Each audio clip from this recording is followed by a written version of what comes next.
Win or lose at Carolina, the New Orleans Saints are in line for serious change this offseason. We got all that and a little bit of lagniappe for you on today's episode of Locked On Saints.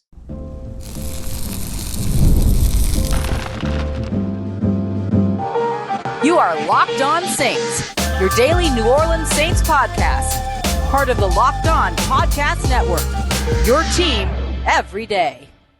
What is good, Who Dat Nation and Who Dat family? I am your host, your friend, Ross Jackson, New Orleans native, your New Orleans Saints expert and credentialed member of the media covering those New Orleans Saints as a Saints beat writer over at LouisianaSports.net and Saints analyst with WWL TV. And on today's episode of Locked On Saints, I'm going to give you some injury updates as well as discuss what the heck is going on with the amount of injuries that the New Orleans Saints have. Some good news and unfortunately some bad news for New Orleans as well. We'll dive into Derek Carr's return and why his return alone will not be enough. The New Orleans Saints need more around him. We're going to kick everything off, though, with a look at changes that could be on the way for the New Orleans Saints as they get ready to take on the NFL's worst team in the Carolina Panthers in Carolina. We got all that and more coming up for you today. We appreciate you very much for making us your first listen and for being an everydayer here on the show, which is a proud part of the Locked On Podcast Network, your team every day. Today's episode brought to you by friends over at Prize Picks. Download the Prize Picks app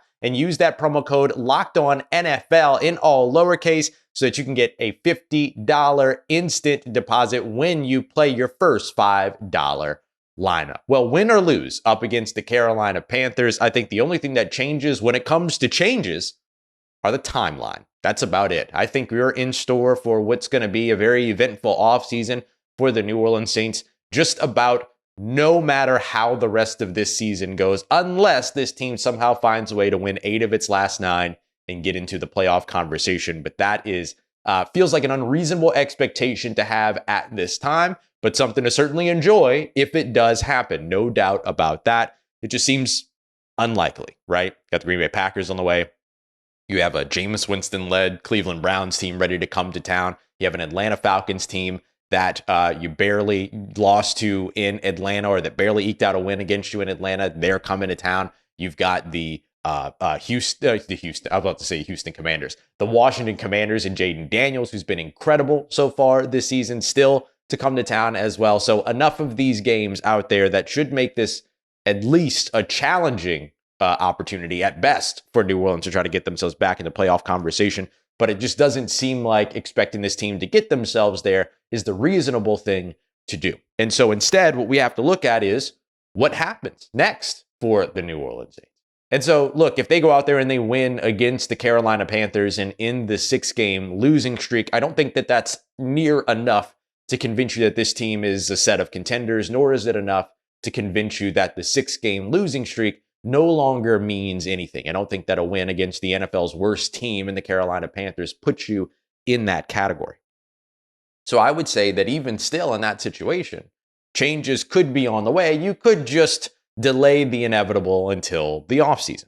And by the way, just to be clear, when I'm talking about changes, I mean staff changes. I'm talking about head coach. I'm talking about changes for this team and this organization, because it's clear that what they've been trying to maintain and also change all at the same time over the course of the past 3 years has not worked. The Saints need to go another direction. It's very simple. Like this isn't about any individual person. This isn't about any human being or anything like that. It's a business, and typically in businesses, you want to be winning. Not just in competitive sports. In any business, you want to win.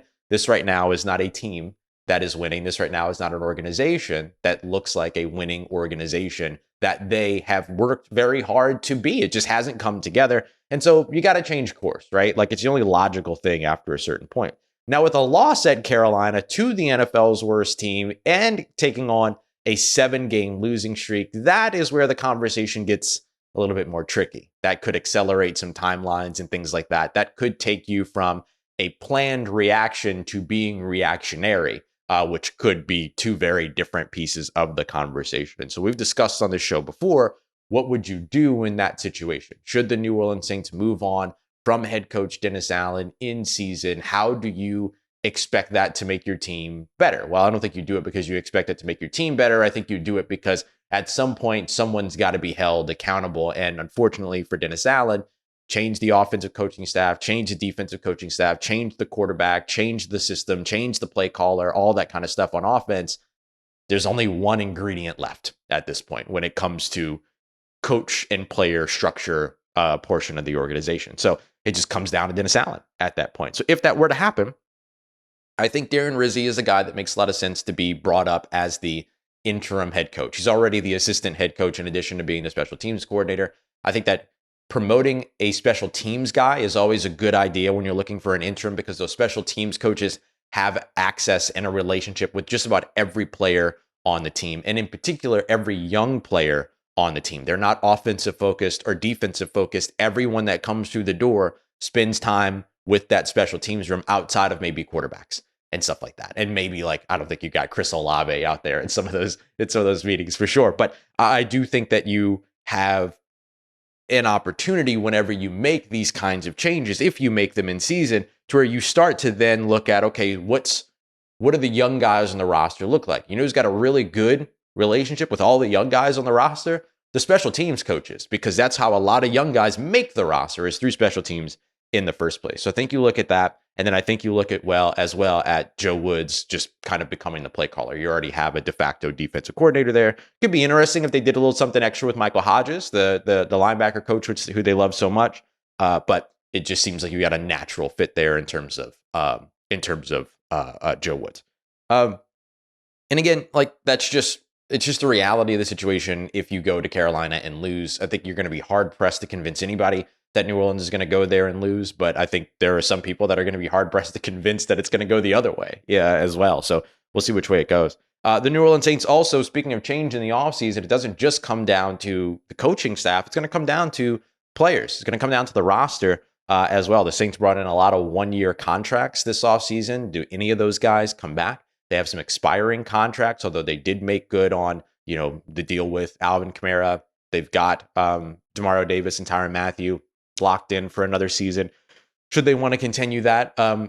Paulson Adebo is really the biggest expiring contract coming off of that broken femur, though. We'll see where things go with him. And so the Saints right now, going into this offseason, have the 6th overall pick at this moment. At this moment, they hold pick number 6. You've got needs on the offensive line. I think you can use another big-bodied possession wide receiver. You could probably use more talent at tight end.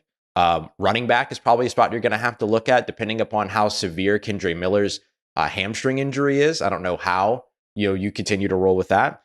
Defensive line can use some help. The Saints need an edge rusher that can take over a game. Linebacker is a spot where you kind of just want to be prepared for your future. And then do they re-up with Willie Gay? Do they not, right? So there might be an opening there. Cornerback, safety, you might be able to look there. I think safety could make some sense. Cornerback, I think you're probably still okay, even if you don't bring back Paulson Adebo. You still have Alontae Taylor, Kool-Aid McKinstry. I guess it depends upon what happens with Marshawn Lattimore over the offseason. I guess that would be the big thing.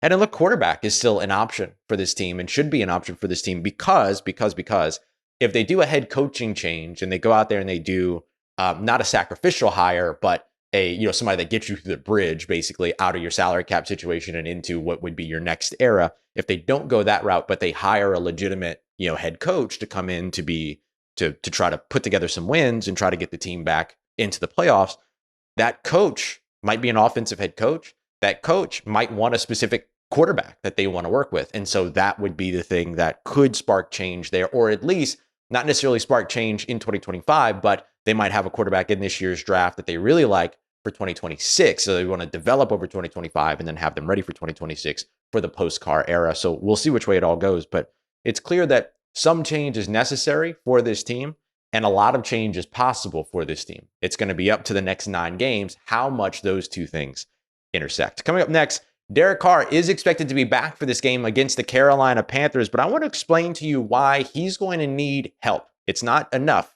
to get Derek Carr back all by himself. We got that coming up for you next as we continue on with today's episode of Locked On Saints, part of Locked On Podcast Network, your team every day. Today's episode of Locked On Saints brought to you by our good friends over at FanDuel. Get ready to tackle all that NFL action with FanDuel, America's #1 sportsbook. Because right now, new customers who place their first $5 bet will get $150 in bonus bets if you win. That's the FanDuel Sportsbook app. It gives you everything that you need to be able to place live bets in the NFL all in one place. For instance, right now, the New Orleans Saints favored by 5.5 points at Carolina. Shows you what they think about New Orleans Saints, shows you what they think about Carolina as well. So when you're in the middle of that game, you can check in and see the latest stats, play-by-play, and so much more, all in the same place where you're able to place those live bets as well. Just visit FanDuel.com today to get started. You'll get started with $150 in bonus bets when you place your first $5 bet and win. That's FanDuel.com. Never waste a hunch and make every moment more with FanDuel, an official sportsbook partner of the NFL. All right, family, after 3 weeks of starting rookie quarterbacks and subbing in second year quarterbacks, the New Orleans Saints are expected to get their starter back at the position in Derek Carr. But I'm worried that getting Derek Carr is going to be looked at as sort of this, oh, everything's going to be fine now, when really it's not. And that's not Derek Carr's fault. That's not anyone's fault. It's just, do you have enough around Derek Carr to be able to succeed in this offense moving forward? I think that's going to come down to some new additions and some rising stars that the New Orleans Saints need to see some more from. So let's break all that down. Getting Derek Carr back is a good thing for the New Orleans Saints, who want to go out there and win football games, right? I was talking with Scott Shanley when we were doing the New Orleans Saints post-game show. And one of the things that Scott was talking about, and that I hadn't really thought about, is that when you enter sort of this nexus period of a season that starts to feel lost or starts to feel like rock bottom. I mean, even Cam Jordan saying like new feeling and all these other things. And when you kind of enter that territory, that when you go out there and you play every Sunday, you go out there and you play every Sunday as a player. Why? Because you're not just playing for your team, but you're potentially putting your future on tape for 31 other teams around the NFL. And for the New Orleans Saints, they're looking at each and every one of these players to see, okay, who's going to be a part of whatever the next era looks like, right? Like the Saints still want to compete. They're going to go out there. They're going to compete. They're not mathematically eliminated. So until you're mathematically eliminated, you fight, you scratch, you claw, you do all the things. That's why the players had their players only meeting or were set to have their players only meeting, because they wanted to take it upon themselves to see how they can drive improvement for this team. The players are not going to be interested in giving up, because giving up on this season would almost be like giving up on a future for yourself in the NFL. Like every team would see that, and then who's going to come after you? Who's going to want, the effort questions, all that kind of stuff are going to come up. So I think that like the players are going to go out there and they're going to do everything they can to get it done. The question mark is, do they have the right leadership? Do they have the right coaching? All those other things that we've seen kind of be questioned over the course of the last 6 weeks, and not just questioned by media, not just questioned by fans, but we've heard it openly questioned by people within the organization. You can hear Dennis Allen talking about questioning the coaching during his own press conferences and things like that. That's just, the reality of where the team is right now. And I think it's good to acknowledge those things. Acknowledging them, improving upon them, and winning games, all different things, but acknowledging them still a good thing. So do the Saints have enough, even with the return of Derek Carr, to be able to get on some kind of a meaningful and consistent level of improvement that leads to a win streak? This has been the Saints' issue over the course of the past couple of years. Win a couple, lose a couple, win a couple, lose a couple. The issue is that this year, they won a couple, then they lost a lot, right? And so now you might get to a position where you can win again, but then can you keep winning? That's going to be the rest of that conversation. And of course, they have a bye week in a couple of weeks. They might be able to help them out with all that as well. But for New Orleans, my big question is, do they have enough on offense, right? Still no Eric McCoy. That's probably not going to happen until the Los Angeles Rams game post the bye week, although I have been told that he's trying to beat that timeline, so we'll see, but I wouldn't expect it. So post bye week return for Eric McCoy. No Rashid Shaheed. And if you think about it, even with Derek Carr healthy over the course of the first few weeks, who was your most reliable scoring weapon in the passing game? Obviously, Alvin Kamara was your most reliable scoring weapon, but who was your most reliable scoring weapon in the passing game? Well, it was Rashid Shaheed. So is newcomer Marquez Valdes-Scantling going to be able to come in and have the kind of production that you saw from Rashid Shaheed in this new offensive system? New for him. I guess new for the Saints too, right? This is still their first year with Klint Kubiak's offense. and the wide zone offense and all those other things. But is he going to be able to come in and provide that downfield spark that allowed the Saints to be able to kind of open up their passing game and be able to do that? Is Chris Olave, who just went over the century mark for the first time this season, but also got hit hard again, had to get checked for a concussion again, was in and out of the game throughout, is he going to be able to stay on the field and help this team be able to continue to move forward as well? Or are you putting him at greater risk because he's had a concussion every year of his NFL career so far and had one back in college as well? So do you start to become concerned about the risk factor of having him on the field without giving him the appropriate time to heal? I think that's a valid question. So are you going to have enough around him, right? You probably have lost Bub Means for a couple of weeks. We'll get to that here in a little bit. You have a great tight end room. I think you're still going to expect to see more 2 tight end, 3 tight end sets and things like that to try to help to move the ball. And the Saints have to get their run game going. So you're hoping that Taysom Hill is able to stay healthy, or that you're able to keep Taysom Hill healthy. So you have sort of the change of pace between Hill and Kamara to get that running game going. But can your defense hold up enough for you to really be able to rely on your run game? Or are you going to continue to open up these big second half gaps late in games or in the second half of games, thanks to explosive plays and things like that, that end up making your offense have to go away from the run game, which then, as we've seen over and over again, the Saints offense does not have a second punch. They don't have the thing to go to when their run game isn't working. It's the run game works, great, play action, 46.5% for the first 2 weeks, leading the NFL there. Lots of production off of play action, all that kind of stuff. And then the run game doesn't work, and it's been 17.1% play action weeks 3 through 7. There's no second punch once that run game goes away. So Saints have got to get that figured out. So yeah, getting Derek Carr back is a good thing, undeniably. It's a good thing for the Saints. But is there enough around him to be able to win? That's the part that I don't know. And more meaningfully, not just win in Carolina, but put together wins, plural, right? Create something that's consistent, something that is cohesive, something that you can rely on a week-to-week basis. And I think that's where the Saints lack right now, is reliability on a week-to-week basis in terms of where they're going to go, how they're going to attack, who they're going to attack with, all these other things. I think those are the things that the Saints have been struggling with so far this season. The Saints are going to come back here with Derek Carr, and they're going to have Chris Olave, Marquez Valdes-Scantling, Cedric Wilson Jr. will be back, and then you're looking at like Mason Tipton and probably another elevation for Equanimeous St. Brown, and that's your wide receiver core. And remember, the Saints had a wide receiver core through at least the beginning of last year that featured Michael Thomas and Chris Olave and Rashid Shaheed. And even when Michael Thomas went down, you had Chris Olave, Rashid Shaheed, and A.T. Perry for the majority of games. And are the Saints better at wide receiver this year than they were last year? I don't know. I guess it depends on how Marquez Valdes-Scantling comes along, right? How quickly he comes along in the system and things like that, and how he's able to contribute and stuff. So I guess it remains to be seen. But I think that's one of the big questions that you're trying to ask here. And then the running backs are the exact same. You've got Taysom Hill. The tight ends are the exact same. So this is, again, the question mark that we asked at the very beginning of the season. Are the New Orleans Saints better roster-wise in 2024 than they were in 2023? And you're still hard-pressed to convince me that they are. Finally, the Saints have said that they're not going to be buyers. You could hear that in Dennis Allen's remarks after the game, saying it's the guys in there in terms of the locker room that have to get this right. There's nobody coming from off the street. And he was talking about coaching staff as well, but it's clear that they're not going out there and trying to acquire anybody. And Dennis Allen also said on WWL radio on Monday night that the team will not be sellers either. So the roster is the roster. The coaching staff right now is the coaching staff.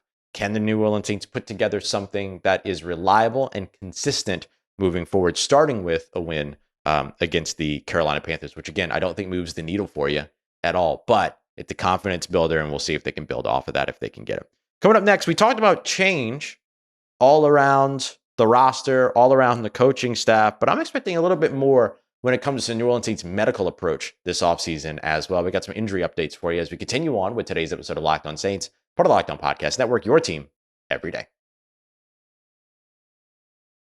Time is our most precious commodity, so why waste your time scrolling through the same kind of mind-numbing stuff hour after hour after hour, when instead you could spend some of that time maybe learning a little something new, economics, history, great works of literature. There's so much you could be checking out, and even if you study those things, during your time in school, in college, in high school, grad school, whatever, you might need a little bit of a refresher. And look, time and technology have changed a lot of things as well. So maybe a new understanding is helpful. So if you're looking for something to learn maybe about some of the basics, some of the fundamentals and stuff like that, there's a good place to do it. And that is Hillsdale College. Hillsdale College is going to give you a bunch of different courses, over 40 free courses that you can find free, all free online, that include a bunch of different lectures. You can kind of go at your own pace, all of that other stuff as well. They got Shakespeare, they've got mathematics and logic, so much stuff for you to go and check out. So go right now to hillsdale.edu/locked-on to enroll. There's no cost. It's easy to get started. That's hillsdale.edu/locked-on to register, hillsdale.edu/locked-on. Today's episode brought to you by our friends over at Prize Picks, the best and most fun way to play daily fantasy sports. I absolutely love Prize Picks. Something that I love about it is that it's not like your typical daily fantasy situation to where you're having to like pick a lineup and then hope that you've got a better lineup than 3,000 other people or whatever. It's you and your sports knowledge of your favorite teams, your favorite sports, your favorite players versus the house. That's it. They give you projections on players in your favorite sports. So for instance, if you go down the football route, you can get Jamar Chase more or less than 79.5 receiving yards. You simply choose more or less. You do that for at least 2 players, between 2 and 6. If you get 4 of them right, you can win up to 100 times your entry back over at Prize Picks. It's awesome. It's super, super awesome, and it's super easy to get involved in. So go and download the app today. Use the promo code LOCKEDONNFL. It's going to get you $50 instantly when you play your first $5 bet. That's it. Play your first $5 bet, $50 instantly when you download the app and use the code LOCKEDONNFL. Prize Picks, run your game. Let's get it, Who Dat Nation. You can't talk about change in New Orleans without at least acknowledging the team's injury situation, which has been a huge conversation, not just locally, but it's been brought up nationally. The Saints feel like they're not really sure exactly where it's coming from either, and that it's like a bunch of different little things, kind of a moving target situation, which is a really unfortunate situation to be in, because when it's medical stuff, you prefer to have an answer when it comes to those things. But when it's a moving target and it's kind of different for everybody, it becomes really hard to kind of nail those things down. So you kind of have to go all the way back to the source of the situation, right? Like, who are the people that are in charge of keeping the players healthy? And are those players staying healthy, right? And to some extent, that comes down to the players, but to other extents, it comes down to what it is that you're doing, what your sort of approach is as an organization when it comes to health, science, technology, all the other things that kind of roll into that. The Saints made a big shift a couple of years ago. They went away from strength and conditioning coaches and moved into the era of sports science, which I thought was a very positive move. They brought in Matt Ray from the Alabama Crimson Tide, who had reduced over 50% over in Alabama, soft tissue injuries. He showed up in New Orleans and you saw the immediate impact. Soft tissue injuries out the window, not as much of an issue. Still some injuries, don't get me wrong, back in 2022. But then but they weren't the soft tissue injuries, not as often. I think we saw like Mark Ingram with one, and we saw a couple of others, but that was kind of it. They did a really good job with that last year, but that has not sustained over the course of the past couple of years. So doesn't mean you got to go all the way back to Matt Ray, but there is something happening in terms of what is different from 2 years ago and what is different now. Something has changed. And it could be that players' bodies got used to that new thing, and so you have to change the approach again. It could be anything. I don't understand a thing about the human body. We've seen people, step on toes and be out for an entire, I'm talking NFL wide, right? And be out for, several games. We've seen people get shot in the chest and come back in the same week, or not in the same week, but come back in the same season. I'll never understand it, but it just kind of is what it is.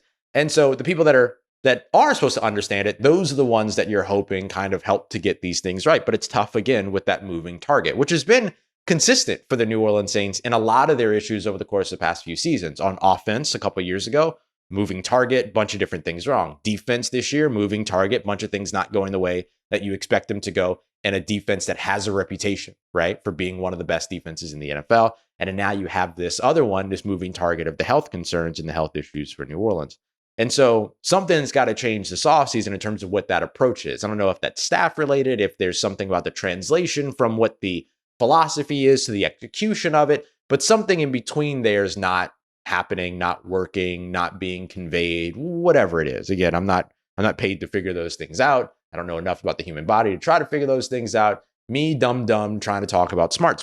And that's not going to be a good situation for me. So I'm just saying that whatever it is, the Saints have got to get it figured out, right? And so, or at least make some kind of an adjustment to what it is that they're doing this year. Because 2023, we saw the soft tissue injuries creep up. 2024, it's insane. It is insanity how much the New Orleans Saints have had to deal with these injuries so far this season. And that's not an excuse.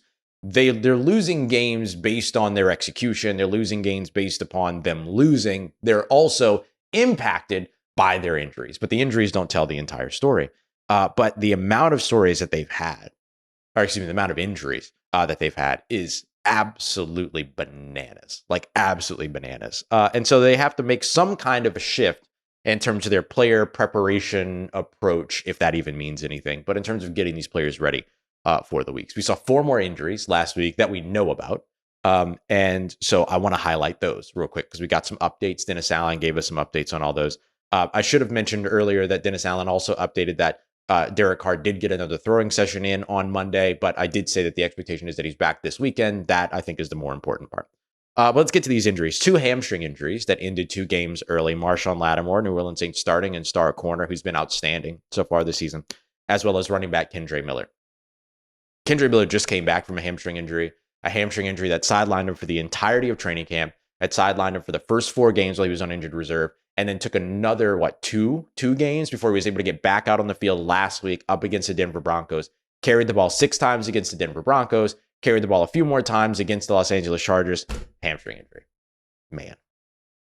And on top of that, the opposite hamstring, according to Dennis Allen. So not the same hamstring that kept him out of training camp, kept him out of the early goings of the season. Opposite hamstring. Tough. I mean, really, really tough. Like, what do? You know what I mean? Like, first of all, it just feels par for the course when it comes to the season, unfortunately. And for Kendre Miller, that's got to be really frustrating. But if you're New Orleans, you can't trust anything around Kendre Miller's ability to stay healthy at this point. So you have to be ready to figure. So it's one of the reasons why I noted running back is a need for New Orleans. Like, just from a pragmatic standpoint, not trying to be, rude or gross to Kendre Miller or anything like that. I think he's a very talented player. Talked about him so much during the pre-draft process, all that stuff. But between the meniscus injury that he came in with, he had another injury at one point, then he had a hamstring injury, and then now he's got 2 more hamstring injuries this season and all these other things. At the position of running back, which is so shrouded in criticism because of the amount of injuries that take place at the position, because of the amount of contact that those players have to play through, hits they have to take, all that other stuff. I don't know how you move forward in that situation, especially already seeing how frustrated New Orleans very clearly was around Kendre Miller's health situations earlier on this season, and now he's back out with a hamstring injury.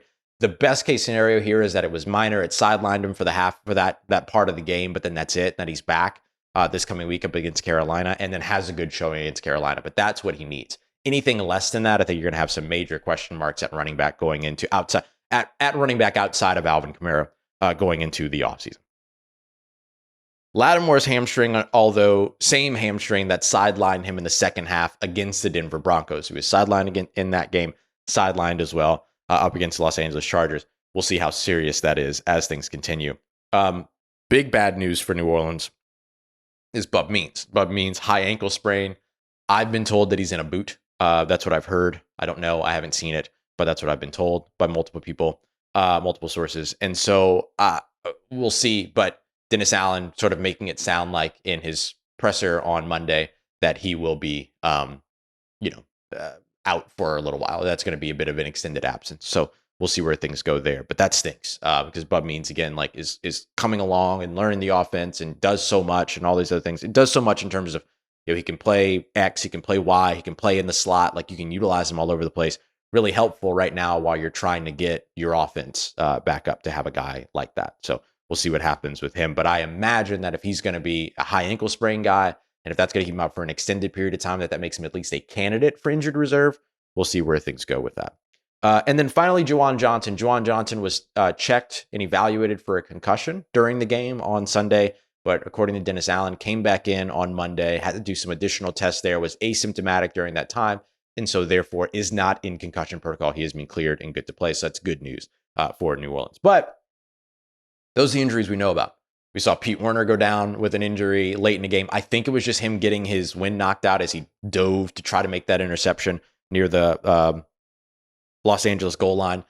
We saw Chris Olave again in and out, had to get checked for a concussion again, all this other stuff. So we'll see where he is, stuff like that. So I wouldn't be surprised if there's other injuries that have kind of come out of this game just based on what the Saints season has been so far. But those are the ones that we know about, and those are the ones that we've been updated on. So, but I think it's clear that along with the changes that are clearly on the way for New Orleans, I think it's kind of hard to argue that now you're just kind of talking about timeline when it comes to those changes, that whatever is going on with the injury issues, that's going to spark some, at least adjustments, some changes. Maybe they're not staff changes, maybe they're communication changes, maybe they're philosophy changes, whatever, but it's going to spark some kind of adjustment, or should spark some kind of adjustment from this team. All right. We appreciate you very much for making us your first listen of the day every day here on Locked On Saints. For your second listen, make sure you go and check out Tyler Rowland and myself right now over at Locked On NFL, bringing you 2 episodes a day over at Locked On NFL to keep you up to date with all of the stories around the National Football League. We appreciate you for making us a part of your day, part of your routine, for saying yes to me and the show. As always, if you see me, please say hi. And if you need anything else around your New Orleans Saints in between these episodes, make sure you follow me on your favorite social media at Ross Jackson, NOLA. Hit me up. Let me know how the family's doing, how you living. Let me know how you're momming them. And trust you, that nation, I'll holla at you.